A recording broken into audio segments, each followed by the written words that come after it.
Just shut up idiot. এতদিন একটু মশকরা করেছি জন্য উৎসব মির্জাকে খুব হালকা ভেবে নিয়েছো মনে হচ্ছে। একটু কাশফুল বলে ডাকি জন্য বউ বউ করি জন্য কি ভেবেছো? তোমার প্রতি আমার ভালোবাসা উতলে পড়ছে? তোমাকে বউ বানানোর জন্য আমি এক পায়ে দাঁড়িয়ে আছি নাকি? হ্যাঁ, তোমাকে না পেলে আমার কোনো ভালো হবে না। উৎসব বেশ জোরে সোরে ধমক দিয়ে কাশ্মীরাকে কথাগুলো বলল। ধমকের তবে প্রভা আর কাশ্মীরা দুজনেই কেঁপে উঠল। প্রভা বুঝতে পারছে না কাকে সামলাবে। ওদের দুজনের মধ্যে কথা বলতে একটু ইতস্তত হচ্ছে। এদিকে উৎসবের ধমকে কাশ্মীরা একটু ভয় পেলেও দমল না। নতুন উদ্যমে বলল, যদি এমনটা নাই হয়ে থাকে তাহলে সারাদিন এত বউ বানানোর জন্য লাফান কেন? কাশ্মীরের কথা শুনে উৎসব শব্দ করেই হেসে উঠল। এই হাসিটা ছিল কাশ্মীরকে বিদ্রুপ করে। হাসতে হাসতে হুট করে আবার তার চোখ মুখে কঠিন ভাব ফুটিয়ে তুলল। রাগের কারণে তার চোখ দুটো রক্তিম বর্ণ ধারণ করেছে। গম্ভীর কণ্ঠে পুনরায় কাশ্মীরাকে বলল, লিসেন কাশপিয়া, তোমার যোগ্যতা নেই যে তুমি উৎসব মির্জার স্ত্রী হতে পারো। আমার ফুপি অসুস্থ। আমার বাবা মার অবর্তমানে আমার ফুপি আমার বড় করে তুলেছে। সেই ফুপি কোনো আবদার আমি আজ অব্দি ফেলিনি, কিন্তু এই প্রথম তাকে আমি কোনো একটা বিষয়ে সরাসরি না করে দিয়েছি। কিন্তু কিন্তু তবুও সেই বারবার একই আবদার করতো। জন্যই আমি আর তাকে কষ্ট দিতে পারিনি বলেই আমি কিছু বলতাম না। কিন্তু তার মানে এই নয় তোমার মতন একটা বেয়াদব মেয়েকে আমি বিয়ে করব। Just look at yourself. কি মনে করো নিজেকে তুমি? কোনো বিশ্ব সুন্দরী? না, কোনো রাজার মেয়ে? তোমার মাঝে কি এমন বিশেষ গুণ আছে যে তোমার ভালোবাসায় আমি পিছলে পড়ব? আর কি সেই তখন থেকে সামনে একই কথা বলে যাচ্ছ যে আমি আমার বাবা মাকে সম্মান দিই না। এই মেয়ে, তুমি তুমি আমার বাবা মায়ের সম্বন্ধে কি জানো? তোমার বাবা মরার আগে তোমাকে যথেষ্ট ভালোবাসা দিয়েছিল। তোমার মা বেঁচে আছে। তোমার মাও তোমাকে ভালোবাসে। সেজন্যই তোমার মনে হয় যে পৃথিবীর সবার বাবা মাই তার সন্তানকে ভালোবাসে, কিন্তু এমনটা না। আমার বাবা মার মতো কিছু স্বার্থপর বাবা মাও পৃথিবীতে আছে, যারা সন্তানদেরকে ভালোবাসে না। প্রভা বুঝল ব্যাপারটা গুরুতর আকার ধারণ করছে। তাই উৎসবকে থামানোর উদ্দেশ্যে বলল, আচ্ছা ভাইয়া থামুন, ছোট মানুষ বুঝতে পারেনি। না মাস্টারনি, ছোট মানুষ ভেবে এতদিন ওর অপরাধগুলো ক্ষমা করে এসেছে। আজ এই প্রথম এই কথাগুলো বলছে না। এর আগেও এই কথাগুলো আমায় বলেছে, কিন্তু আজকে ও নিজের লিমিট ক্রস করে গেছে। ওর সাহস হয় কি করে আমার চরিত্রের উপরে আঙুল তোলার? এই মেয়ে, কান খুলে একটা কথা শুনে রাখো। যদি আমি তোমায় বিয়ে করতাম, সেটা তোমার 14 গোষ্ঠী কেন 24 গোষ্ঠীর কপাল ছিল। একবার নিজেকে প্রশ্ন করে দেখো, উৎসব মির্জার স্ত্রী হওয়ার যোগ্যতা তোমার আদৌ আছে কিনা। তারপর আমার সামনে এই কথাগুলো বলতে এসো। যদি আমি তোমাকে বিয়ে করতে চাই, সেক্ষেত্রে চাঁদ হয়ে বামুনকে ছোঁয়ার কথা আসবে। আর হ্যাঁ, যদি তুমি আমাকে বিয়ে করতে চাও, তাহলে বামুন হয়ে চাঁদকে ছোঁয়ার কথা আসবে। Just look at yourself. You have nothing except your stupidity. বুঝতে পেরেছো? প্রভা পুনরায় উৎসবকে থামতে বলল, কিন্তু তারপরেও উৎসব থামল না। সে যেন আজ পণ করেছে নিজের অপমানের যোগ্য জবাব সে দেবেই। কাশ্মীরকে চুপ করে থাকতে দেখে ওর দিকে দুকদম এগিয়ে গিয়ে বলল, এখন মুখ দিয়ে আর কোনো কথা বের হচ্ছে না কেন? নিজের ভুলটা চোখে আঙুল দিয়ে ধরিয়ে দিয়েছি জন্য তুমি শুধুমাত্র আমার ফুফির মেয়ের জন্য এতদিন যাবৎ ভালো ব্যবহার করে এসেছি। আমাকে যে নোংরা বলেছ, নিজে তো একটা চূড়ান্ত বেয়াদব এবং অসভ্য হয়েছো, সেটা জানো? কার সাথে কিভাবে কথা বলতে হয় সেই জ্ঞান তোমার হয়নি। তোমার এই ব্যবহার দেখলে যে কেউ এক লাইনে তোমার বর্ণনা দেবে যে তুমি একটা বেয়াদব মেয়ে। আমি না না হয় বড়দের সম্মান দিতে পারি না, তুমি মনে হয় খুব দিতে পারো। এই যে বারবার তুমি আমায় অপমান করছো। না, বিলিভ মি, তোমার এই যোগ্যতাটুকু নেই যে তুমি উৎসব মির্জাকে যা তা করতে পারো, জাজ করতে পারো। আর বাকি রইল বিয়ের কথা। আর যদি তোমার আগেই বিয়ে করতাম, তাহলে দয়া করে করতাম, কিন্তু এখন আর তোমার উপরে সেই দয়া করব না। উৎসব মির্জার পাশে আর যাকেই মানাক না কেন, তোমার মতো একটা স্টুপিড ইডিয়েট ননসেন্স মেয়েকে মানায় না। যার না আছে কোনো রূপ, না আছে কোনো গুণ, তার মাঝে আছে কোনো ভদ্রতা, আর না আছে কোনো সভ্যতা, যে আজ থেকে আমার দৃষ্টিতে মানুষ হিসাবেই গণ্য হবে না। কথাগুলো বলে উৎসব রুম থেকে বেরিয়ে গেল। এতক্ষণ অনেক বকর বকর করলেও এবার আর কাশফিয়া মুখ খুলতে পারছে না। কেউ যখন নিজের কমতিগুলো চোখে আঙুল দিয়ে ধরিয়ে দেয়, তখন যে ঠিক কেমন অনুভূতি হয় সেটা কাশফিয়া এখন ভালোভাবে উপলব্ধি করতে পারছে। এতদিন যাবৎ সে সবসময় উৎসবকে ছোট করেছে, ওকে বেয়াদব বলেছে, ওর কমতিগুলো চোখে আঙুল দিয়ে দেখিয়েছে। অথচ আজ উৎসব খুব ভালোভাবে ওকে বুঝিয়ে দিয়ে গেল উৎসব মির্জার পাশে দাঁড়ানোর যোগ্যতা ওর নেই। মেঝের দিকে দৃষ্টিপাত করে কাশফিয়া নীরবে অশ্রু বিসর্জন দিয়েছে। প্রভা এগিয়ে এসে কাশফিয়ার কাঁধে হাত রাখলো। কাশফিয়ার জন্য খারাপ লাগছে ওর, কিন্তু কাশফিয়া যেটা করেছে সেটাও তো ঠিক করেনি। এদিকে উৎসব ও রাগের মাথায় একটু অতিরিক্তই হয়তো বলে ফেলেছে। এতদিনের জমানো রাগ একদিনে বের করতে গিয়ে একটু বেশি বলে ফেলেছে হয়তো। উৎসব ভাইয়া বয়সে তোমার থেকে বড়, তার সম্পর্কে না জেনে এই কথাগুলো তোমার বলা উচিত হয়নি কাশফিয়া। কাশফিয়া নাক টানতে টানতে বলল, আপনি জানেন না ম্যাম, উনি খুব অসভ্য। মামা মামির সাথে খুব খারাপ আচরণ করেন উনি। দেখো, আমি জানি বাবা মা যেমনই হোক না কেন তাদের সাথে খারাপ আচরণ করাটা উচিত না, কিন্তু দিন শেষে তো আমরা মানুষ, আমাদেরও একটা সহ্যের সীমা আছে। তোমার মামা মামি উৎসব ভাইয়ার সাথে কেমন আচরণ করে তুমি তো সেসব কিছু জানো না। জানি, ছোটবেলা থেকে মামা মামি দুজনে ব্যবসার কাজে ব্যস্ত থাকতো, সেজন্য ওনাকে সময় দিতে পারেননি। কিন্তু আমার মা তো সময় দিয়েছে, আমার অংশের সময়টুকু ওনাকে দিয়েছে। তোমায় তোমার মা বাবার বদলে যদি তোমার ফুপু সময় দিত তাহলে তোমার চলতো। চাকরি তো অনেকেই করে, ব্যবসা অনেকেই করে, কিন্তু তার মানে তো এটা নয় যে তারা নিজেদের সন্তানদেরকে দেওয়ার মতো একটু সময় পাবে না, তাই না? তুমি তো আমার সাথে গল্প করতে তোমার বাবা বেঁচে থাকাকালীন সময়, কাজ শেষে ফিরলে তুমি সারাদিন কি কি করেছো তাকে এইসব গল্প বলতে। শুক্রবারে ঘুরতে যেতে তার সাথে, তোমার বাবা তোমায় খাইয়ে দিত, স্কুলে রেখে আসতো। উৎসব ভাইয়ারও তো এইসব ইচ্ছে করতো, তাই না? কিন্তু উনি তো সেসব পাননি। কাশফিয়া এবার একটু দমল।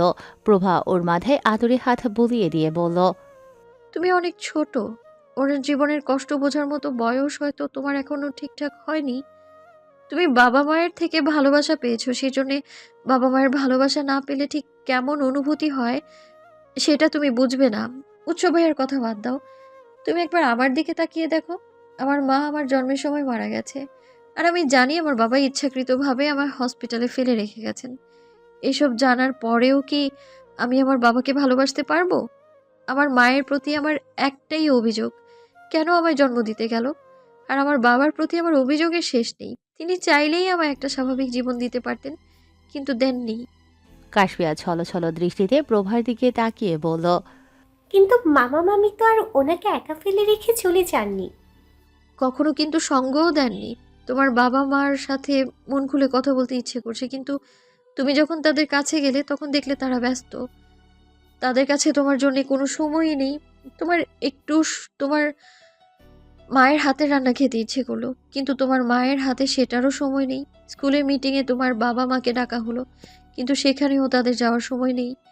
তুমি তোমার আশেপাশে দেখছো সব ছেলে মেয়ে তাদের বাবা মায়ের সাথে এসেছে, কিন্তু শুধুমাত্র তোমার বাবা মায়েরই সময় নেই। তোমার তখন কেমন লাগবে? খাবার খেতে বসার সময় তোমার বাবা মা নেই তোমার পাশে, একবেলা একটু আদর করে তোমার খাইয়ে দিবে তারা। একজন সন্তানের পক্ষে এসব কিছু সহ্য করা খুব কঠিন কাশফিয়া। আচ্ছা, এসব না হয় ঠিক আছে, কিন্তু এই যে উনি সারাদিন টই টই করে ঘুরে বেড়ান, এসব কি ভালো স্বভাব? আমি দেখেছি উনি অনেক মেয়ের সাথে কথাও বলেন। দেখো, ঘুরে বেড়ানো এটা কোনো অন্যায় না। তুমি যখন তোমার নিজের বাড়িতে নিজের শান্তি খুঁজে পাবে না, তখন তুমি বাইরে নিজের শান্তি খোঁজার চেষ্টা করবে। আর উনি নিজের বন্ধুদের সাথে সেই শান্তিটুকু পান, এই শান্তিটুকু অনুভব করাও কি তার অধিকার নেই? সেটা বলিনি তো আমি। তাহলে বলবো তুমি নিজেও জানো না তুমি কি বলতে চাইছো। ওই যে বললাম, ওনার জীবনে ভালোবাসার খুব অভাব। একটা নির্দিষ্ট বয়সের পর আমাদের সবারই বিপরীত লিঙ্গের একজন মানুষের থেকে ভালোবাসা পাওয়ার আগ্রহ বাড়ে। উনি একজন জীবনসঙ্গী খুঁজছিলেন যে ওনাকে নিঃস্বার্থভাবে ভালোবাসবে, যার সাথে উনি নিজস্ব দুঃখ সব কিছু ভাগ করে নিতে পারবেন। হ্যাঁ, ওনার হয়তো খোঁজার পদ্ধতিটা ভুল ছিল, তার ওনাকে ভুল ঠিক শেখানোর মতো কেউ ছিল না। এটার কারণ কোন রাস্তাটা ওনার জন্য ভুল, কোন রাস্তাটা ওনার জন্য ঠিক, এটা ওনাকে দেখানোর মতো কেউ ছিল না। যে দায়িত্বটা বাবা মাকে পালন করতে হতো, ওনার বাবা মা সে দায়িত্বটা পালন করেইনি। তাহলে ওনার দোষ কেন দিচ্ছ তুমি? কাশফিয়া মাথা নিচু করে ফেলল।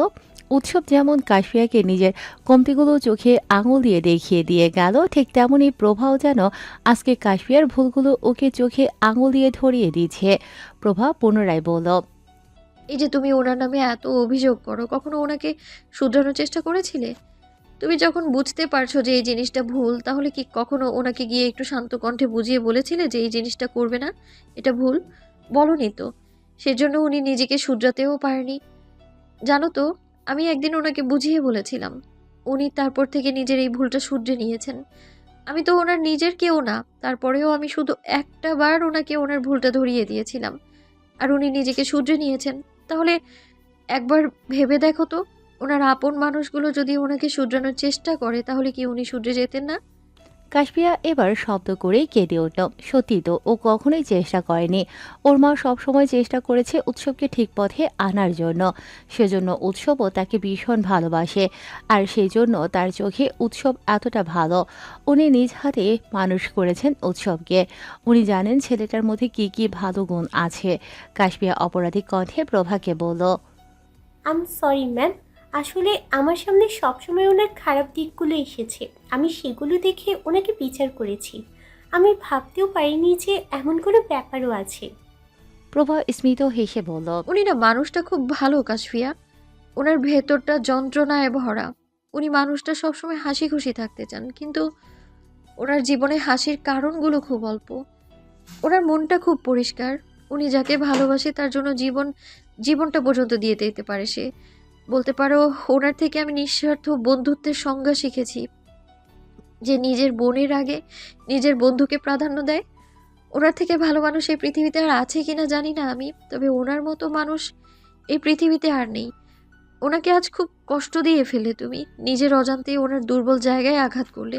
মানুষটার জীবনে এমনিতেও কোনো সুখ নেই, আরো দুঃখ বাড়িয়ে দেওয়া উচিত হলো না কাশফিয়া? কলেজে এসেই নির্ভীকের খোঁজে প্রভা আগে সেই ছোট্ট চায়ের দোকানটায় গেল, কিন্তু সেখানে আজকেও নির্ভীককে পেল না। 3টে দিন হয়ে গেল, মানুষটার কোনো খোঁজ পায়নি। না কথা হয়েছে, না দেখা হয়েছে। প্রভার চিন্তাগুলো আরও মাথাচাড়া দিয়ে উঠল। সত্যি নির্ভীক ঠিক আছে তো? আচ্ছা, নির্ভীক আবার ফিরবে তো প্রভার কাছে? যদি না ফিরে, বাকি সবার মতো যদি নির্ভীকও হারিয়ে যায় প্রভার জীবন থেকে, তাহলে কি হবে? না, প্রভার এসব ভাবতে পারছে না। নির্ভীক প্রভার জীবন থেকে হারিয়ে যাবে, এই ভাবনাটা যেন একটা দুঃস্বপ্ন হয়। কেননা এই কথাটা বাস্তবে মেনে নেওয়ার মতন শক্তি আর প্রভার মাঝে অবশিষ্ট নেই। সবাইকে হারিয়ে যখন সে নিঃস্ব, তখন হুট করে আগমন ঘটেছিল নির্ভীকের, যে ধীরে ধীরে একটু একটু করে প্রভার মনে নিজের আধিপত্য বিস্তার করেছে। প্রভা ব্রেঞ্চের উপর বসে 1 কাপ চায়ের অর্ডার দিল। চা আসতে না আসতেই সেখানে উৎসবের আবির্ভাব ঘটল। তাড়াহুড়ো করে এসে প্রভার সম্মুখ ব্রেঞ্চে বসে হাঁপাতে হাঁপাতে বলল, এই মাস্টার নেই, আপনি একা একা কলেজে চলে এসেছেন কেন? আপনি জানেন আপনার জন্য আমি এত সকালে ঘুম থেকে উঠে আপনার বাড়িতে গিয়েছিলাম আপনাকে আনতে, গিয়ে দেখি আপনি নেই। প্রভা নির্লিপ্ত ভঙ্গিতে বলল, আমি ভেবেছিলাম আপনি এত সকালে ঘুম থেকে উঠতে পারবেন না, সেজন্য আর সকালে কল দেওয়া হয়নি। নিজেই চলে এসেছি, কোনো সমস্যা হয়নি তো? যদি হতো, এমনিতেও জেল থেকে বের হওয়ার পরে ইশরাকের দেখা মিলছে না। কে জানে কোথায় ঘাপটি মেরে বসে আছে। ওরা এত ভালো মানুষই আমার সহ্য হয় না। বদলাটা যে আবার কি নতুন পরিকল্পনা করছে কে জানে। উৎসবের এতগুলো কথার প্রেক্ষিতে প্রভা শুধু ছোট্ট করে জবাবে বলল। হুম। এর মাঝে চায়ের দোকানের একটা ছোট্ট ছেলে কর্মচারী এসে প্রভার হাতে 1 কাপ চা দিয়ে গেল। উৎসবকে দেখে ছেলেটা প্রশ্নাত্মক গলায় জিজ্ঞেস করলো। ভাই, আপনি চা খাইবেন কি? উৎসব ছেলেটাকে হালকা ঝাড়ি মেরে বলল, তো কি বালকামে বসে আছি এখানে? তুই জানিস না এখানে চা গিলতে আসি? যা ভাগ সারা। খারান খারান আনতেছি, ভালো কইরা কইলেই হয়। এইসব বালসাল তো আমিও কই না। তাহলে এখানে বাল ছালটা কে বললো? আমি? ওইটা তো আপনারে বোঝানোর জন্য কইছি, তাছাড়া আমি কই না। উৎসব ব্যঙ্গাত্মক গলায় বলল। তুই যে কত সাধু সেটা আমার জানা আছে। শালা ভাগ এখান থেকে। যা চা নিয়ে আয়, না হলে কিন্তু লুঙ্গি ধরে টান দেব। ছেলেটা আর সেখানে দাঁড়ানোর সাহস পেল না। নিজের সম্মান রক্ষার্থে দোকানের ভেতর চলে গেল। উৎসবের ছেলেটার মাঝে এত কিছু কথা হয়ে গেল, তবুও প্রভার কোনো সারা শব্দ নেই। চুপচাপ নিজের মতন চা খেয়ে যাচ্ছে। প্রভার এই চুপচাপ থাকার কারণটা উৎসব ঠিক বুঝতে পারছে না। প্রভা তো এতটাও চুপচাপ কখনো থাকে না। মাস্টার নিয়ে কথা বলছেন না কেন? আপনার কি মন খারাপ? না, এমনিতেই। আরে আমায় বলুন না, আপনার কি মন খারাপ? কেউ কিছু বলেছে কি? না, কিছু হয়নি। উৎসবের এবারে গতকাল রাতের কথা মনে পড়ল। তবে কি প্রভা কাল রাতের জন্য এখনো উৎসবের ওপর রেগে আছে? আর সেই কারণেই কি সকালে উৎসবের সাথে আসেনি, আবার এখনো কথা বলছে না? কিন্তু ও তো বলেছিল যে ক্ষমা করে দিয়েছে। উৎসব অনেক ভেবেও প্রভার কথা না বলার আর দ্বিতীয় কোনো কারণ খুঁজে পেল না। কিন্তু প্রভাকে তো রাগ করে থাকতে দেয়া যায় না। ওর মন মেজাজ তো ফুরফুরে বানাতে হবে। আসার সময় রাস্তার ধারে অনেকগুলো ফুলের দোকান দেখেছিল উৎসব। হুট করে ইচ্ছে হয়েছিল প্রভার জন্য ফুল কেনার। কিন্তু ফুলের দোকানে গিয়ে নানান রকমের ফুল দেখে উৎসবের মাথাটা ঘুরে উঠেছিল। উৎসবের পছন্দের কোনো ফুল নেই, তার কাছে ফুল বলতেই সুন্দর। প্রভার পছন্দের ফুল কি সেটাও তার জানা নেই। প্রেমিকাকে তো সবাই লাল গোলাপ উপহার দেয়, কিন্তু প্রভা তো উৎসবের প্রেমিকা না। লাল গোলাপ দিলে যদি অন্য কিছু মনে করে, সে ভয়ে আর কিনতেও পারেনি। শেষে আর তার ফুল কেনাই হয়নি। রাস্তা দিয়ে আসার সময় একটা জবা ফুলের গাছ দেখতে পেয়েছিল। সেই গাছ থেকে একটা জবা ফুল নিয়ে এসেছে, একটাই আনতে পেরেছে, বাকিগুলো তার নাগালের বাইরে ছিল। ফুলটা দেখার পর উৎসবের মাথায় একটাই কথা এসেছিল, যদি প্রেমের রং লাল হয় তবে সে না হয় লাল গোলাপের বদলে লাল রঙের জবা ফুলই উপহার দিল তার প্রিয়তমাকে। কিন্তু কথা হলো ফুলটা হাতে নিয়ে বাইক চালাতে অসুবিধে হচ্ছিল, তাই শার্টের পকেটে রেখে দিয়েছিল। আসার পরে সেই ফুলটা তো প্রভাকে দেওয়ার কথা মনেই নেই। পকেট থেকে বের করে দেখলো ফুলটার নাজেহাল অবস্থা। মনে হচ্ছে ওর সাথে মারামারি করেছে। সে তো আর এখন সোজা হয়ে থাকতে পারছে না, একদিকে কাত হয়ে পড়ে যাচ্ছে। কিন্তু উৎসবের কাছে আর কোনো উপায় নেই, তাই দিতেই হবে। ফুলটা প্রভার দিকে বাড়িয়ে দিয়ে তার সুরেলা কণ্ঠে একটা কৌতুকপূর্ণ গান গাইল প্রভাকে উদ্দেশ্য করে। হাই, কেমন আছো? ও, তুমি কি ভালো আছো? কথা কও না কেন? তুমি কি রাগ করেছো? এটাকে কি আদৌ গান বলা চলে কিনা সেটা উৎসবের জানা নেই, কবিতা কিনা সেটাও জানে না। তবে এই মুহূর্তে প্রভাকে হাসানোর জন্য এই কয়েকটা লাইনের বড্ড দরকার ছিল। প্রভা শব্দ করে হেসে উঠল। উৎসবের গান শুনে না হলেও ওর মুখে ভঙ্গিতে হেসে ফেলল। প্রভার সে হাসি দেখে উৎসবের একটাই কথা বলতে ইচ্ছে করলো। পরাণ যাই জ্বলিয়া রে, পরাণ যাই জ্বলিয়া রে। কিন্তু সেই কথাটা আর মুখে বলা হলো না। এদিকে হাসতে হাসতে প্রভার অবস্থা খারাপ। ওটা কি শোনালেন আপনি আমায়? কোথা থেকে শিখেছেন এটা? নাকি আপনি বানিয়েছেন? উৎসব বিস্ময় ভরা কণ্ঠে বলল। আরে না মাস্টারনি, এটা আমি বানাইছি। কে বানিয়েছে সেটাও জানি না, কিন্তু কথা হলো আপনি এর আগে এটা শোনেননি? না, আমি এর আগে কখনো শুনিনি। আর এই ফুলটার এই অবস্থা কেন? প্রভা ফুলটা হাতে নিয়ে সেটা ঘুরিয়ে ফিরিয়ে দেখতে দেখতে প্রশ্নটা করলো। উৎসব দুঃখী গলায় বলল। আর বলবেন না, গাছ থেকে তাজা ফুল ছিঁড়েছিল, কিন্তু আনতে আনতে এই অবস্থা হয়ে গেছে। তার আগে বলুন তো, আপনার মন খারাপ কেন? কালকের কথার জন্য কি এখনো রাগ করে আছেন আমার উপর? না, আপনার উপর কেন রাগ করে থাকতে যাব? কালকেই তো আপনার সাথে এ নিয়ে কত কথা হয়ে গিয়েছিল। আসলে নির্ভীকের জন্য চিন্তা হচ্ছে। 3টা দিন হয়ে গেল, ওনার কোনো খোঁজ নেই। ঠিক আছেন তো উনি? প্রভার কথাটা শুনে উৎসবের মুখেও চিন্তার ভাঁজ পড়ল। এদিকে বেশ অনেকক্ষণ থেকে তাদের পাশে দিশান দাঁড়িয়ে দুজনকে পর্যবেক্ষণ করছে, সেটা কেউই খেয়াল করেনি। অন্তত উৎসব যদি ওকে খেয়াল করতো তাহলে 4টে লাইন প্রভাকে উদ্দেশ্য করে এই মুহূর্তে কখনোই বলতো না। না নিজের পকেট থেকে ফুলটা বের করে দিত, কেননা সে দিশানের কাছে ধরা পড়তে চায় না। এদিকে দিশান পুরো ব্যাপারটা বুঝতে পারছে না। এই প্রথম বোধহয় দিশান কোনো কিছু ধরতে পেরেও ধরতে পারছে না। এখানে সবার জন্য সবাই ব্যাকুল, সবার জন্য সবার চিন্তা হয়, সবাই সবাইকে পছন্দ করে, কিন্তু কে কাকে ভালোবাসে সেটা সে কোনো মতেই ধরতে পারছে না। সে বুঝতে পারছে না যে কে কার পেছনে ছুটছে। তবে সে একটা ব্যাপারে নিশ্চিত যে আপাতত উৎসব প্রভার পেছনে ছুটছে, কিন্তু প্রভা আর নির্ভীকের অনুভূতি কখনো সেভাবে তার দেখা হয়নি। উৎসব ছেলেটা আবার বড় বোকা, নিজের অনুভূতি লুকোনোর ক্ষমতা আবার ওর মাঝে নেই। সেজন্যই তো দিশানের কাছে ধরা পড়ে গেছে।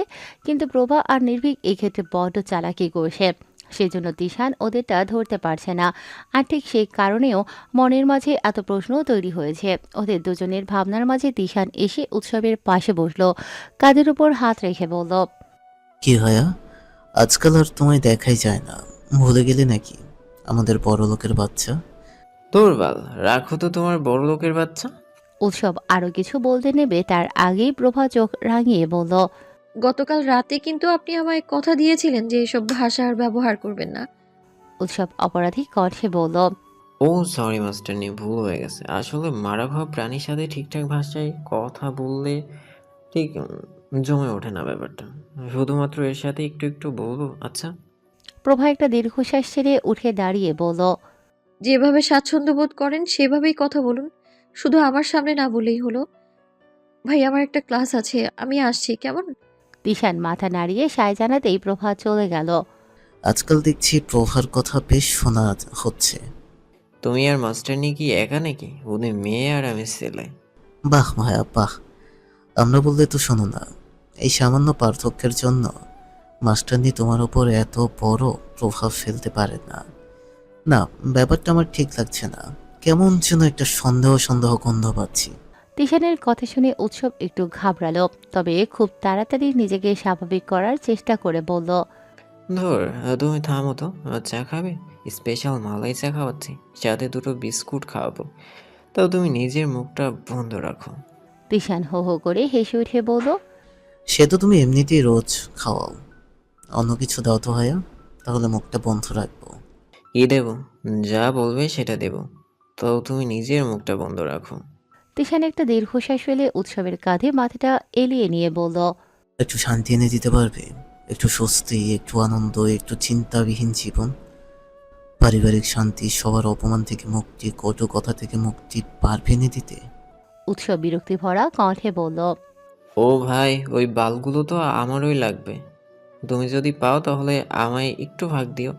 অশান্তির গোডাউনের কাছে এসে শান্তি খুঁজছে, যত সব আজাইরা কথাবার্তা। বেশ, তবে এবার শান্তির বদলে অন্য কিছু চাই। একটা ভালোবাসার মানুষ খুঁজে এনে দিতে পারবে? আমার ভালোবাসা কি এনে দিতে পারবে? ওকে পেলেই আমার জীবনের সব শান্তি আপনা আপনি চলে আসবে। উৎসব এবার রাগান্বিত স্বরে বলল, মনটা চাই 2-4টা চট দিয়ে তোমার ভন্ডামি চুটাইতে। নিজে ইচ্ছা করে মারা খেয়ে এসে এখন আমায় বলছো ভালোবাসা এনে দিতে। এত মহানদী কে বলেছিল? সেদিন নির্ভয় তো বলেছিল যে ও প্রণয়কে কিছু জানাবে না। কিন্তু তুমি বিয়ে করে নিতে পারতে না? ওইখানে ভালো মানুষই দেখাতে এসে এইখানে আবার ভালোবাসা চাও? ভন্ডামি করতে আইসো? তিশান আনমনে হেসে বলল, নির্ভয়ের ভালোবাসাটা ভণ্ডামি হলে ভালো হতো বলো? তাহলে আমি প্রিয়কে বলতে পারতাম যে নির্ভয় ভালো না, ওর সাথে ভালোবাসার নাটক করছে। তাহলে প্রিয় আর নির্ভয়কে ভালোবাসতো না, ঘৃণা করত। তখন প্রিয়র মনের ঘরটা ফাঁকা থাকতো। আমি চেষ্টা করতাম সেখানে ঢুকে যাওয়ার, কিন্তু এই সবটাই তো আমার ভুল ধারণা। নির্ভয় তো প্রিয়কে নির্ভয় তো প্রিয়কে সত্যি ভালোবাসে, প্রিয় ওকে ভালোবাসে। তাহলে আমি এই গল্পের কোথায় বলো তো? না হয়া থাক, সে আমার ভাবনায় আমার শান্তির কারণ, আর আমি কিনা তার অশান্তির কারণ হব, তাহলে ভালো। আর বাসলাম কই? গত 3 দিন ধরে সৌমি খেয়াল করেছে প্রভা সব সময় আনমনে থাকে, কোনো কাজকর্মে মনোযোগ নেই, কিছু একটা করতে বললে তার উল্টোটা করে আসে, জায়গার জিনিস জায়গায় রাখছে না, রান্নাবান্নায় মনোযোগ নেই, পড়াশোনা তো দূরেই থাকলো, বই সামনে নিয়ে চুপচাপ বসে থাকে। পড়ুয়া মেয়েটার হঠাৎ এমন অধপতনের কারণ সৌমি ধরতে পারছে না। এই যে এখনো পড়াশোনা বাদ দিয়ে বিছানায় শুয়ে জানালা দিয়ে আকাশের দিকে তাকিয়ে আছে, অথচ সামনে মেয়েটার পরীক্ষা। অন্যান্য সময় হলে প্রভাকে এখন বইয়ের সামনে থেকে কেউ তুলতে পারতো না, অথচ এখন কিনা সেই মেয়েটা পড়তেই বসে না। আজ এই সমস্যার কারণটা জানতেই হবে। সৌমি বিছানার ওপর প্রভার পাশে গিয়ে বসে গম্ভীর গলায় ওকে প্রশ্ন করল। তো সমস্যাটা কি রে? মন কোথায় থাকে তোর আজকাল? সৌমির প্রশ্নটা বোধহয় প্রভার কান অবধি পৌঁছলো না। সৌমি এবার আরও অবাক হলো। মেয়েটার কি মানসিক সমস্যা হলো? হতেও পারে। আজকাল তো মাঝে মাঝে আর মনে থাকতে থাকতে হুটহাট হেসে ওঠে, মাঝে মাঝে আবার মুচকি হাসেও। কিন্তু মানসিক অসুস্থতা তো সৌমির আছে, তবে কি ওর সাথে থাকতে থাকতে প্রভারও হয়ে গেল? কিন্তু সৌমি যতদূর জানে এটা তো ছোঁয়াচে রোগ নয়। সৌমি জোরে জোরে প্রভাকে ঝাঁকালো। এবারে আর প্রভার সম্বিত না ফিরে যাবে কোথায়? ধরফর করে উঠে বসে আতঙ্কিত কণ্ঠে সৌমিকে বলল, কি হয়েছে? ঠিক আছিস তুই? তোর যে অবস্থা দেখছি, আমি মরলেও তো টের পাবি না। সমস্যা কি রে তোর? খুলে বলতো আমায়। প্রভা হালকা তুতলিয়ে বলল, আমার আবার কি সমস্যা হবে? আমারও তো সে একই প্রশ্ন। মানসিক সমস্যা তো আমারও আছে। তোর তাহলে হলোটা কি? সারাদিন মনটা থাকে কোথায়? আর আকাশে কি এমন আছে যে সারাদিন ওর দিকেই তাকিয়ে থাকিস? জানি না, আজকাল কেন যেন ভালো লাগে না রে সৌমি। কথাটা বলার সময় প্রভার কণ্ঠটা বেশ কাতর শোনালো। সৌমি পুনরায় ওকে প্রশ্ন করলো। ভালো লাগে না কেন? কি হয়েছে? প্রভা কিছুটা চিন্তিত কণ্ঠে বলল। জানিস সৌমি, আজ 3 দিন হলো নির্ভীকের কোনো খোঁজ জানি না আমি। মানুষটা যে কোথায় গেল কিচ্ছু জানি না। আদৌ ঠিক আছে কিনা সেটাও বলতে পারছি না। চিন্তা হচ্ছে আমার ওনাকে নিয়ে। উনি আবার ফিরবে তো আমার কাছে? সব ঠিক ছিল, কিন্তু প্রভার বলা শেষের কথাটাই সৌমির সন্দেহী কণ্ঠে জিজ্ঞেস করলো। তোর কাছে ফিরবে মানে? তোদের মধ্যে কি চলছে বলতো আমায়? এদিকে নিজের কথায় নিজে ফেঁসে যাওয়ার জন্য প্রভা নিজের উপরে বেজায় বিরক্ত হলো। একটু তো ভেবেচিন্তে কথাটা বলা উচিত ছিল, তাই না? এদিকে প্রভাকে চুপ করে থাকতে দেখে সৌমি তাড়া দিয়ে বলল। কি হলো বল? আরে ওটা তো এমনি কথার কথা বললাম। বলতে চেয়েছিলাম যে আমার সাথে আবার দেখা হবে কিনা। একদম কথা ঘোরানোর চেষ্টা করবি না প্রভা। তোকে আমি খুব ভালো করে চিনি। তুই এমনি এমনি কথাটা বলার মেয়ে না। তোরা দুজন প্রেম করছিস তাই না? আমাকে বলতে তোর সমস্যা কি?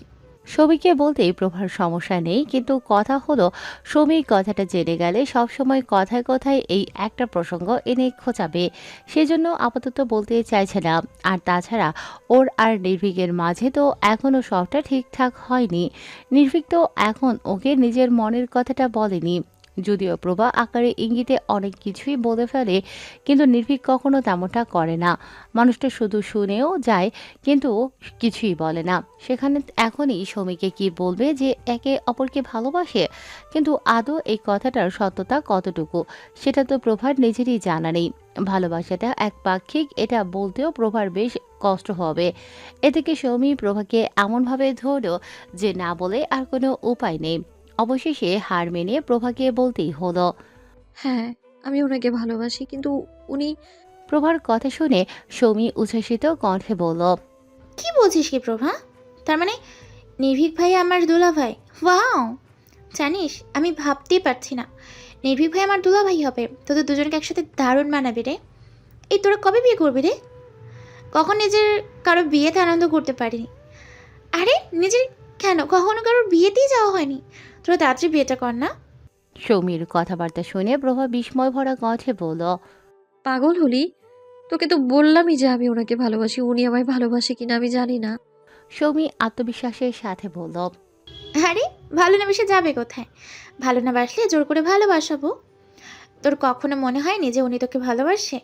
মাঝে মাঝে মনে হয়েছে, আবার মাঝে মাঝে মনে হয় যে না, ওনার আচরণ স্বাভাবিক। মানুষটা খুব রহস্যময়, জটিল। ওনাকে বুঝতে পারা খুব কঠিন বিষয়। কিন্তু জানিস, আমি মাঝে মাঝে ওনাকে আমার মনের কথা জানানোর চেষ্টা করেছি। তখন উনি কোনো রকমের কোনো প্রতিক্রিয়া দেখাননি। যদিও ওনার মনে কিছু না থেকে থাকতো তাহলে সরাসরি ইগনোর করতে পারতেন, কিংবা আমায় না করে দিতে পারতেন। কিন্তু তেমনটাও করেননি কখনো। এর জন্যে মাঝে মাঝে মনে হয় যে না, ওনার মনে হয়তো কিছু আছে আমায় নিয়ে। তাহলে তো হয়ে গেল উনি তোকে ভালোবাসে। তো এসব হলো কি করে? মানে তুই কখন কি করে কেন ভালোবাসলি? প্রভা স্মিত হাসল। মানুষটার কথা মনে হলেই লজ্জায় নেতিয়ে যায় প্রভা। আজকাল কি করে বোঝাবে সৌমিকে যে ওই মানুষটাকে ভালো না বেসে থাকতে পারেনি। ভালো লাগাটা প্রথম দিন থেকেই কাজ করে, পরে ভালোবেসে ফেলেছে। এদিকে প্রভাকে চুপ করে থাকতে দেখে সৌমি পুনরায় ওকে তাড়া দিয়ে প্রশ্ন করল। কি রে বল, কি করে হলো এসব? প্রভা লজ্জা রাগানো মুখটা ওনার আড়লে লুকিয়ে বলল। সে কি বলা যায়? কবে কোথায় ভালো লাগা শুরু, বুকে দুরু দুরু, তখন ভালোবেসেছি। I am really sorry Kashpia, সেদিন রাগের মাথায় একটু বেশি বলে ফেলেছি। এই প্রথম কাশপিয়াকে কাশফুল বলে না ডেকে ওর নাম ধরে ডাকলো উৎসব। ডাক্তার শুনতেই কাশপিয়ার কেন যেন একটু অন্যরকম লাগলো, হয়তোবা একটু বিরক্ত বোধও করলো। অথচ এতদিন কাশফুল বলে ডাকার জন্য কাশপিয়া রেগে যেত। তবে উৎসবের ক্ষমা চাওয়ার ব্যাপারটা কাশপিয়াকে বেশ অবাক করেছে। কাশপিয়ার ধারণা ছিল উৎসব কখনোই নিজের ভুল স্বীকার করবে না। ক্ষমা চাওয়া তো অনেক পরের কথা, তবে কাশপিয়াই নিজেই ভেবেছিল যে উৎসবের কাছে ক্ষমা চাইবে। উৎসব তাকে অনেক কমই কথা শুনিয়েছে, এতগুলো দিন তো কিছুই বলেনি। কাশপিয়ার করা অপমানগুলো মুখ বুঝে চুপচাপ সহ্য করে গেছে। সেদিক দিয়ে বলতে গেলে উৎসবকে কমই অপমান করেছে। কাশপিয়া নিজেও অপরাধী কণ্ঠে বলল। আপনাকে ক্ষমা চাইতে হবে না, পারলে আপনি আমায় ক্ষমা করে দেবেন। আসলে আমি শুধু বাইরে থেকে দেখে আপনাকে বিচার করেছি, কখনো আপনার এসব আচরণের কারণ জানতে চাইনি। আমি অন্যায় করেছি, কিন্তু এখন আপনার প্রতি আমার দৃষ্টিভঙ্গি বদলেছে। উৎসব স্মিত হেসে বলল। সত্যি কি বদলেছে নাকি কেউ তোমায় জোর করে বদলাতে বলেছে? কথাটা বলে উৎসব কাশপিয়ার পেছনে দাঁড়ানো প্রভার দিকে তাকালো। প্রভা দুদিকে মাথা নাড়িয়ে নাবোধক উত্তর জানালো। উৎসব কাশপিয়ার দিকে তাকাতেই জবাব দিল। ম্যাম আমাকে আমার ভুলটা ধরতে সাহায্য করেছেন। আর তুমি ওনার কথা মেনে নিলে? উনি তো আর মিথ্যে বলেননি, মানলে সমস্যা কি? সমস্যাটা হলো আমার মাঝে ভালো কিছু দেখার পর আমার প্রতি তোমার দৃষ্টিভঙ্গিটা বদলায়নি। মাস্টারনি তোমায় বলেছে, তুমি ওনার কথা বিশ্বাস করে নিয়েছো। উনি যদি তোমায় মিথ্যা বলে থাকেন তো? কাশপিয়া ভরকালো। পেছন থেকে প্রভা মৃদু রাগান্বিত কণ্ঠে বলল। অযথা ওকে কনফিউজ কেন করছেন? কাশফিয়া, ওনার কথায় কান দিও না তো। আমি তোমায় যা বলেছি সবটা সত্যি ছিল। কাশপিয়া মাস্টারনি কিছু তোমায় বলতে একটু নেবে একটু তার মিথ্যা আগেই বলেছে। পুনরায় আমি উৎসব মানুষটা বলে উঠল। অতটাও ভালো না যতটা উনি তোমায় বোঝাতে চেয়েছেন। আমি নিজের মধ্যে থাকা খুঁতগুলো কখনোই লুকাতে চাইনি, বরং আমি সবার প্রথমে সেগুলো মানুষকে দেখাতে চেয়েছি। তুমি আমার উচ্ছৃঙ্খল জীবনযাপন দেখেছো, আমার বাবা মায়ের সাথে সম্পর্কর একটা দূরত্ব দেখেছো। এগুলো কোনোটাই মিথ্যা নয়। তবে হ্যাঁ, আমি চরিত্রহীন নই কাশফিয়া। কাশপিয়া যেন লজ্জায় মাটিতে মিশে গেল। উৎসবের দিকে চোখ তুলে তাকিয়ে কথা বলতে পারল না। অবনত মস্তিষ্কে নিম্ন স্বরে বলল। আমি আসলে ওভাবে বলতে চাইনি। যেভাবে বলতে চাও না কেন, কিন্তু তোমার কথা দ্বারা এটাই প্রমাণিত হয়েছিল যে তুমি ভাবো আমি চরিত্রহীন। আসলে আমি জানতাম তুমি আমার উপরে বিরক্ত, অপছন্দ করো, সেটাও জানতাম। কিন্তু কখনো ভাবিনি যে তুমি আমাকে ঠিক এতটা ঘৃণা করো। ভাবতে পারিনি যে আমার কাশফুল ডাকটা তোমার কাছে এতটা নোংরা শোনায়। বাট বিলিভ মি, তোমার প্রতি আমার দৃষ্টি কখনোই নোংরা ছিল না। তোমার প্রতি কোনো কারোর প্রতি আমার দৃষ্টি কখনোই নোংরা ছিল না।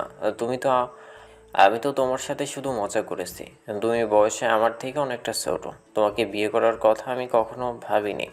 শুধু ফুপিকে কষ্ট দিতে পারবো না জন্য চুপচাপ ওনার কথা শুনে গিয়েছি। কাশপিয়া কখনোই চায়নি উৎসবকে বিয়ে করতে। উৎসবের সাথে বিয়ের কথা উঠলেই কাশপিয়া তেলে বেগুনে জ্বলে উঠত। তবে কেন যেন আজ উৎসবের মুখ থেকে এই কথাগুলো শুনে কাশপিয়ার ছোট্ট হৃদয়টা ভীষণ আঘাত পেল। হয়তো এই কারণেই যে এতদিন অবধি কাশপিয়া ভাবছিল উৎসব ওকে নিজের বউ বানাতে চায়। কিন্তু এখন যখন জানতে পারল যে উৎসবের কখনোই ওকে নিজের জীবনসঙ্গী হিসেবে পছন্দ না, তখন হয়তো একটু অপমানিত বোধ করলো। কিন্তু এমনটাও হতে পারে যে ঘৃণার আড়ালে মনের মাঝে অন্য কোনো অনুভূতি জন্মেছিল। আসল কারণটা বোধ হয় খোদ কাশফিয়া নিজেও ঠিক করে জানে না। তবে হ্যাঁ, উৎসবের মুখ থেকে এই কথাগুলো শুনে তার কষ্ট হলো। এমনকি বারবার উৎসব কাশফিয়া বলে ডাকাতে তার ভীষণ খারাপ লাগছে। কাশফুল ডাক্তার গুরুত্ব যেন আজ খুব গভীরভাবে উপলব্ধি করতে পারছে। কাশফিয়ার এসব ভাবনার মাঝে উৎসব প্রভাকে উদ্দেশ্য করে বলল। ওকে, পড়াশোনা শেষ করে আপনি আসুন মাস্টারনি, আমি বাইরে অপেক্ষা করছি। প্রভা মাথা নাড়িয়ে সায় জানাতেই উৎসব চলে যেতে নিলে কাশফিয়া ওকে পেছন থেকে একবার ডেকে উঠল। উৎসব পেছন ফিরে তাকাতেই কাশফিয়া ওড়নায় আঙুল পেঁচাতে পেঁচাতে ইতস্তত কণ্ঠে বলল। আপনি আমায় কাশফুল বলে ডাকতে পারেন, আমার আর কোনো অসুবিধা হবে না। উৎসব স্বাভাবিক কণ্ঠে বলল। জোর করে আমাকে দিয়ে কোনো কিছু করানো সম্ভব নয়। তোমার ওই নামে ডাকতাম নিজের ইচ্ছাতে, সেই ইচ্ছাটা এখন মরে গেছে। হাজার চাইলেও আমি আর তোমায় এই নামে কখনো ডাকতে পারবো না। কিন্তু আমি তো ক্ষমা চাইলাম। তোমায় তো ক্ষমা করে দিয়েছি, কিন্তু আমি নিজেই নিজেকে ক্ষমা করতে পারিনি, জন্য এই নামে তোমায় ডাকতে পারবো না। আসতে। আমি আবারও বলছি, আমার কোনো অসুবিধা হবে না। আর আমিও শেষবারের মতন বলছি, জোর করে উৎসব মির্জাকে দিয়ে কোনো কিছু করানো সম্ভব নয়। ইশরাক কোথায়? ঘরেই আছে। বাড়ি থেকে বের হয়নি তো? না, তবে ওর সাথে দেখা করতে কিছু লোক এসেছিল। স্ত্রীর কাছ থেকে সবটা শুনে জামিল খান সিঁড়ি দিয়ে উপরে ছেলের ঘরে গেলেন। দরজায় নক করলেন, কিন্তু ভেতর থেকে ইশরাকের কোনো সারা শব্দ পাওয়া গেল না। দরজা খোলা ছিল, ফলে তিনি সহজেই ভিতরে ঢুকে গেলেন। পুরো ঘর অন্ধকার। একই তো রাত হয়ে গেছে, তার মধ্যে ঘরের লাইটটা অবধি জ্বালায়নি। তিনি পকেট থেকে ফোনটা বের করে ফ্ল্যাশ লাইট অন করে ঘরের লাইট জ্বালালেন। সারা রুমে চোখ বুলিয়েও তিনি ইশরাককে কোথাও খুঁজে পেলেন না। বারান্দা থেকে টুকটাক কিছু আওয়াজ পেয়ে তিনি সোজা এবার বারান্দায় গেলেন। ইশরাক তখন হাতে একটা মদের বোতল নিয়ে মেঝেতে বসে দেয়ালের সাথে হেলান দিয়ে মনের সুখে মদ গিলছে। এই দৃশ্য দেখে জামিল খান একটুও বিচলিত হলেন না, কেননা এই দৃশ্য তার কাছে নতুন না। বেশিরভাগ সময় ইশরাককে এই অবস্থাতেই তিনি দেখতে পান। তবে এখন তার জানা জরুরি যে কে ইশরাককে সাথে দেখা করতে এসেছিল। ইশরাকের হাত থেকে মদের বোতলটা কেড়ে নিলেন। মুহূর্তের মাঝে ইশরাকের শান্ত চেহারাটা হিংস্র হয়ে উঠল। কার এত বড় সাহস যে তার হাত থেকে মদের বোতল কেড়ে নেয়? এটাই যে সে ভাবছে। পেছন ফিরে তাকিয়ে কিছু বলতে নিয়ে নিজের বাবাকে দাঁড়িয়ে থাকতে দেখে আর কিছু বলার সাহস হলো না। জামিল খান গম্ভীর কণ্ঠে প্রশ্ন করলেন, কারা দেখা করতে এসেছিল তোমার সাথে? নিজের টাল সামলাতে না পেরে ইশরাক দেয়াল ধরে দাঁড়িয়ে পড়ল, অস্পষ্ট কণ্ঠে বলল, আমার দলের ছেলেরা এসেছিল, কি প্রয়োজন? যারা আমায় জেলে তুলেছিল। তোমার কি মনে হয় তাদের উপর আমি প্রতিশোধ নেব না? সবকটাকে কেটে রাস্তায় ফেলে রাখবো। তোমায় আমি আগে বলেছি সামনে নির্বাচন, এখন পরিস্থিতি ঠান্ডা রাখো, যা করার নির্বাচনের পর করব। আরে রাখো তোমার নির্বাচন, আমি কোনো শালাকে দেখে ভয় করি না। আমার যা করার আমি এক্ষুনি করব। সব পরিকল্পনা শেষ, কাল সকাল হবে, এক একটাকে ধরবো আর জবাই করব। ইশরাক হয়তো আরো কিছু বলতো, কিন্তু তার আগেই জামিল খান ওর গাল বরাবর ঠাস করে একটা চড় লাগালো।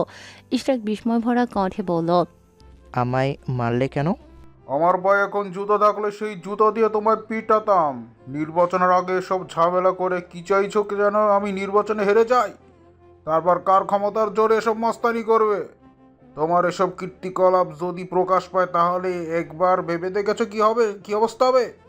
ইশরাক দাঁত কিরমির করে বলল, তার মানে বলতে চাইছো এতদিন আমি লেজ গুটিয়ে বসে থাকবো? দরকার পড়লে তাই থাকবে। আমি খোঁজ নিয়েছি ওদের দলের বাকিদের। ক্ষমতা না থাকলে উৎসব নামক ছেলেটার বেশ ক্ষমতা আছে। ওর বাবা মার হাত অনেক দূর অব্দি যেতে পারে। তখন যদি আমি ক্ষমতায় না থাকি তাহলে কিন্তু তোমায় সাহায্য করতে পারবো না। আর মনে রেখো, তোমার জন্য আমি এতদিন কষ্ট করে গড়ে তোলা নিচের পলিটিক্যাল ক্যারিয়ার শেষ করতে পারবো না। তাই বলছি, চুপচাপ ঘরে বসে থাকো। আমার ছেলেকে জেলে তোলার বদলা আমিও নেব, তবে সেটা সময় সুযোগ বুঝে। আর ততদিন তুমি এই ঘর থেকে বের হবে না।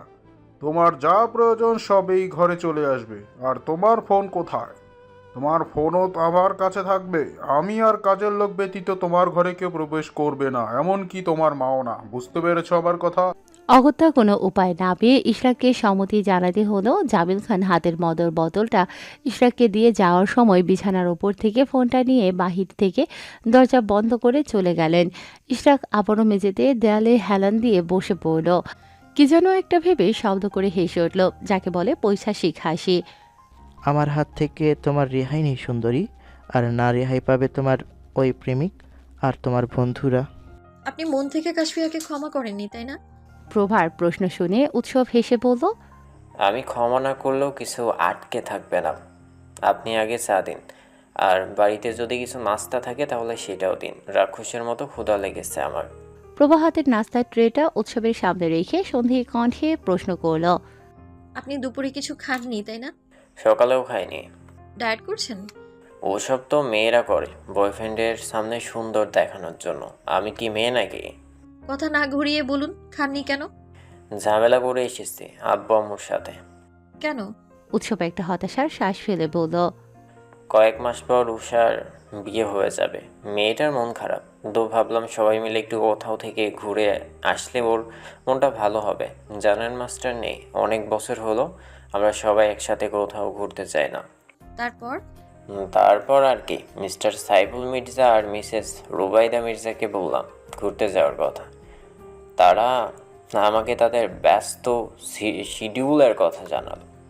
আম্মু তার বিজনেসের পার্টনারের সাথে 3 দিনের সফরে সিঙ্গাপুর যাচ্ছে। আব্বু অবশ্য কোথাও যাচ্ছে না, তবে দেশে থেকে ওনার সময় নেই। আচ্ছা, বেশ ভালো কথা। ওনারা যখন ব্যস্ত, ওনাদের বিরক্ত না করাই ভালো। তো আমি আম্মুকে বললাম যে তুমি যখন সিঙ্গাপুর যাচ্ছ তাহলে উষাকেও সাথে করে নিয়ে যাও, ভালো লাগবে ঘুরে আসলে। হ্যাঁ, এটা ভালো করেছেন। আরে দাঁড়ান, পুরো কথাটা তো আমার শুনুন। আম্মু বললো উষাকে নাকি সাথে করে নিয়ে যাওয়া যাবে না, ওনার কাজের সমস্যা হবে।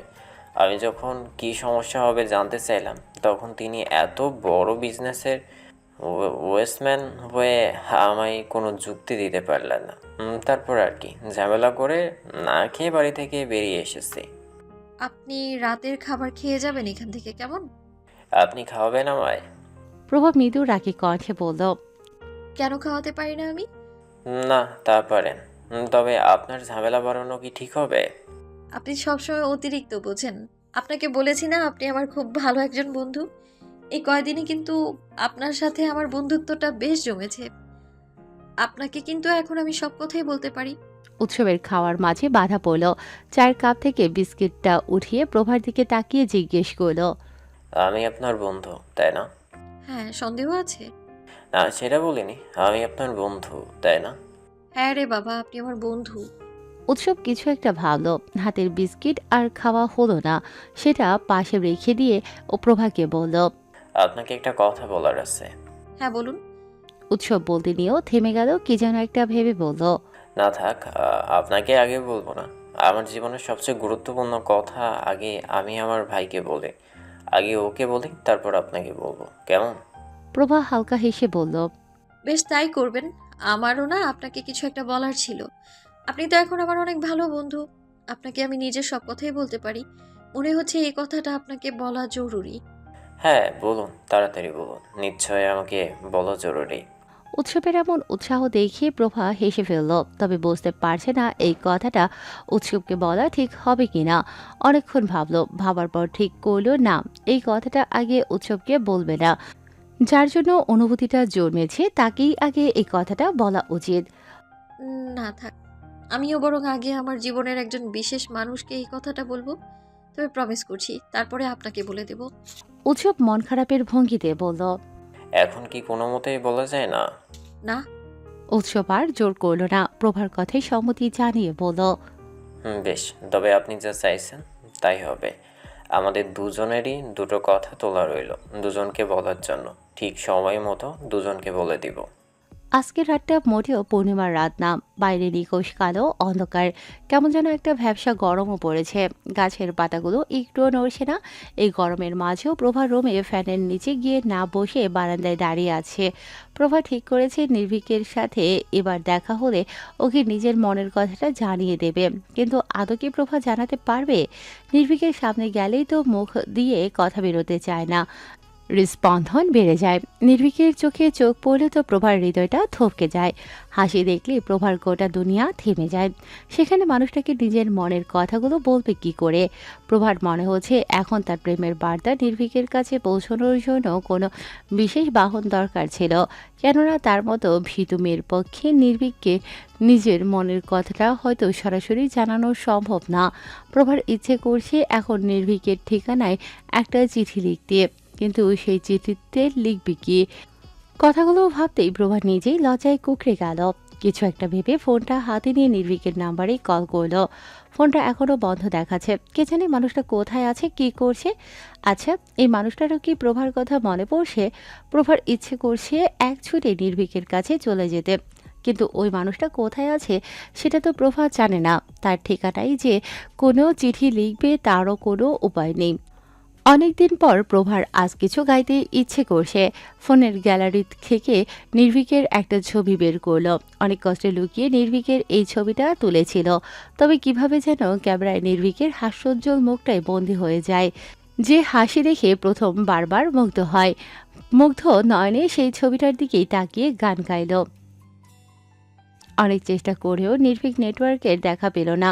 অনেক কষ্টে ফোনটা ঠিক করতে পারলেও এখন আবার নেটওয়ার্কের দেখা মিলছে না। ভীষণ বিরক্ত লাগছে এখন নির্ভীকের। না সামিয়ার কোনো খোঁজ পাচ্ছে, আর না প্রভা আর উৎসবকে নিজের কোনো খোঁজ দিতে পারছে।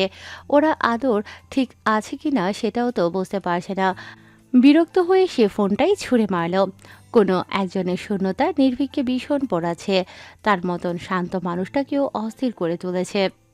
আমাদের মাঝে দূরত্বটা আপনার প্রতি আমার ভালোবাসা আরো গভীরভাবে আমায় উপলব্ধি করতে শিখিয়েছে অনুপ্রভা। তবে আমি কথা দিচ্ছি, এই দূরত্বই আমাদের মাঝে শেষ দূরত্ব হবে। এখান থেকে ফিরে গিয়ে আমি আপনাকে নিজের মনের কথা জানাবো। তারপরে আপনাকে সারা জীবনের জন্য নিজের করে নেব, তাও খুব তাড়াতাড়ি। এরপর আর আমাদের মাঝে কোনো দূরত্ব থাকবে না।